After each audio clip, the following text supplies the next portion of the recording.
मोनसे निउसखौ नुनानै आं गोसोआव गाबखांनाय मोनदों। बिनि जुनै आं 65 नं समस्ति ढेकियाजुलि समस्तिनि बर' रायजो राजा आइ आफा नोंथांमोननिसिमसो आं मोनसे आपिल खालामहरनो आं गोसो जादों। मानो होनोब्ला ढेकियाजुलि बिजाथि समस्तिनि सिङाव थानाय सा ओनसोलनि बर' रायजो राजाफ्रा गोबां बोसोर सैसोनानै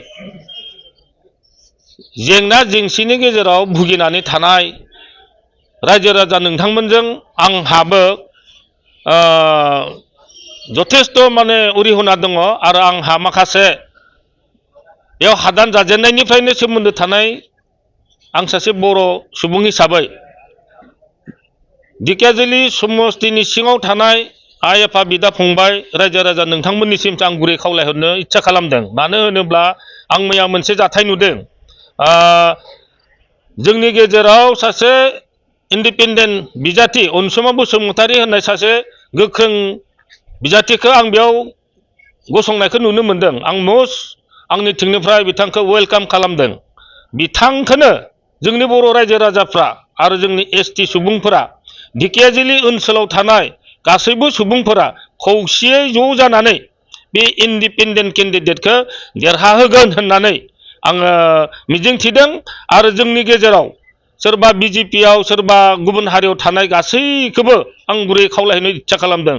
गावजों गाव नारा नाथा जायालाखासिनो जोङो खौसे जानानै जोंनि मोननांगौ मावनांगौ हाबाफोरखौ जोङो मावनो हानाय बायदि गावनि मानसिखौ देरहाहोनाया गोनांथि दङ होननानै आं सानदों। मानो होनोब्ला थांनाय 10 बोसोर जोंहा बिथां अशोक सिंगालखौ बिजेपिनि केन्डिडेट हिसाबै हादान ओनसोलनि बर' रायजो राजा सुबुंफोरा देरहाहोनानै समर्थन होबोदोंमोन। नाथाय हादान ओनसोलाव मावनो गोनां जौगाथाय खामानिखौ मोनसेबो मावनायखौनो आं नुनो मोनाखै। बेनिखाय आं जोंनि रायजो राजा नोंथांमोनखौ खावलायहरनो इच्छा खालामदों। नोंथांमोना खौसे जानानै खौसे जायोब्ला देरहागोन, खौसे नङाब्ला जेनगोन। नैबे बाथ्राखौ लानानै बयबो नोंथांमोनखौ खौसे जानानै अनसुमा बसुमतारीखौ देरहाहोगोन होननानै आं गुरैयै खावलायहरनाय जाबाय। गोजोन्थों। आरो आं बे खोथाखौबो आं एसे सोंखारि हरनो बा खावलायहरनो इच्छा खालामदों जे जोंनि बे हादान ओनसोलाव थानाय